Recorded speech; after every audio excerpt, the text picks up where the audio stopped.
Whether General Sonona was present when the drugs were put into the strong room. That's correct, Commissioners. General Sonona was present at Port Shepstone when the exhibits were placed in the SAP 13 facility or the vault. And can I just understand more about the possession of the keys? If you want to then access, if any of the investigating officers need to access the exhibits for whatever reason, how do they access it, and would they have to inform the key holder that they want to gain access?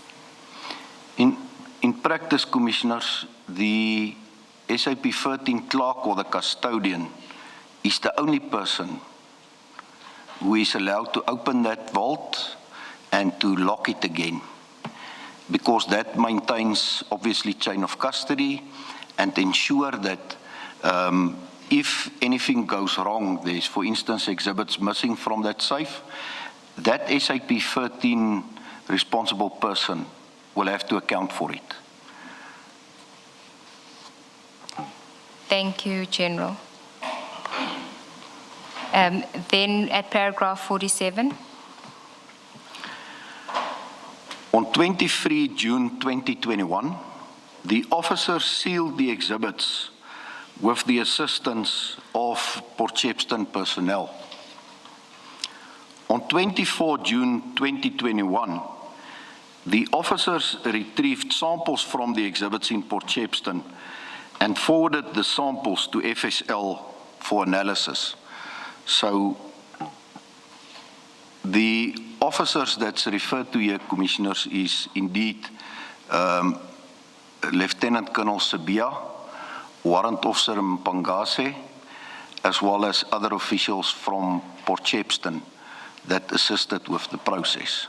Nearly 5 years after a staggering 441 kilograms of cocaine vanished from a Hawks facility in KwaZulu-Natal, new testimony before the Matlanga Commission of Inquiry suggests that investigators may finally be closing in on answers. On Tuesday, Major General Hendrik Flyn, who heads the Hawks Serious Organized Crime Investigations Unit, provided detailed insight into the high-profile case that has long raised questions about corruption, security failures, and the inner workings of organized crime in South Africa.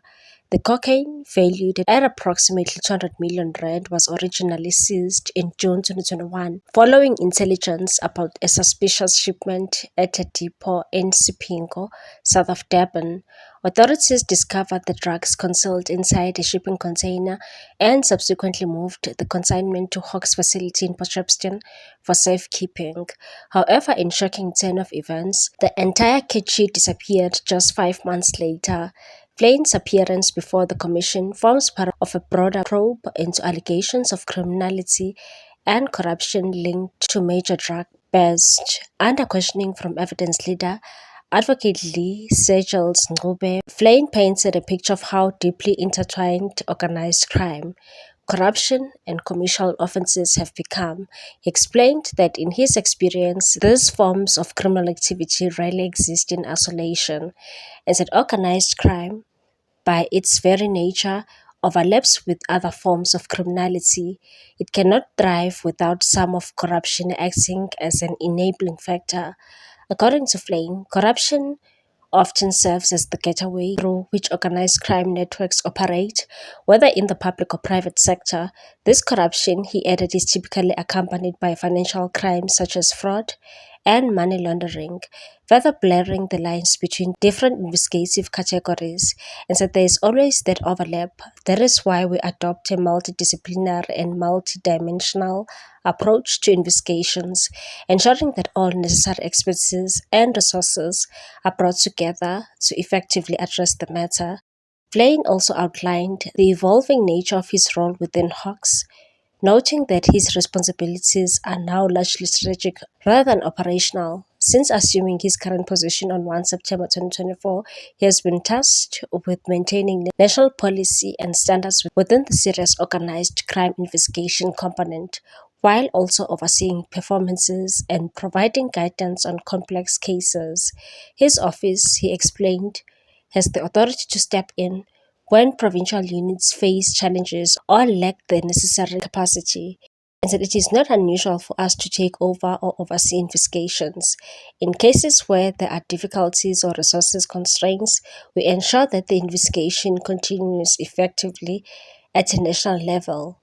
The Potchefstroom cocaine theft is one such case.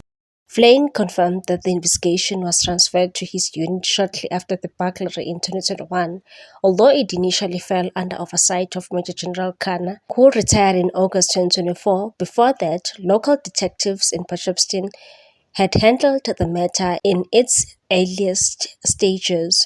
The establishment of a dedicated investigative team by the Hawks head Lieutenant General Godfrey Libya marked an early attempt to bring focus and coordination to the case. Despite these efforts, progress appeared slow to several years, fueling public speculation and concern about possible internal involvement.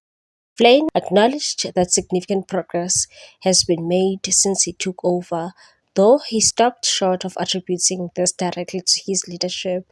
Said, "I cannot say whether it is coincidental or not, but there has been notable movement in the investigation. From the outset, the circumstances surrounding theft raised serious red flags. Preliminary findings pointed to glaring security lapses at the Hawks facility where the drugs were stored. These vulnerabilities, coupled with the scale and precision of the operation, led investigators to suspect that the heist may have involved insiders or individuals with detailed knowledge of the premises. The idea that such a large quantity of seized narcotics could simply vanish from law enforcement facility has remained a source of embarrassment and concern for authorities, highlighting potential weaknesses in the country's ability to safeguard critical evidence. According to General Hendrik Flynn, the KZN Hawks head, Major General Lesija Sinona, should not have had the key to the strong room in Potchefstroom, where the cocaine was stolen. He told the commission that Sinona was present when the drugs were stored at the Potchefstroom warehouse, referred to as a strong room. He said a proper audit needed to be conducted for the exhibits at the storage facility. When asked if it was correct for Sinona to take possession of the keys given that it was an operational matter, Flynn said that in practice the SAPS custodian maintains command and control over SAP 13 facility, not the provincial head.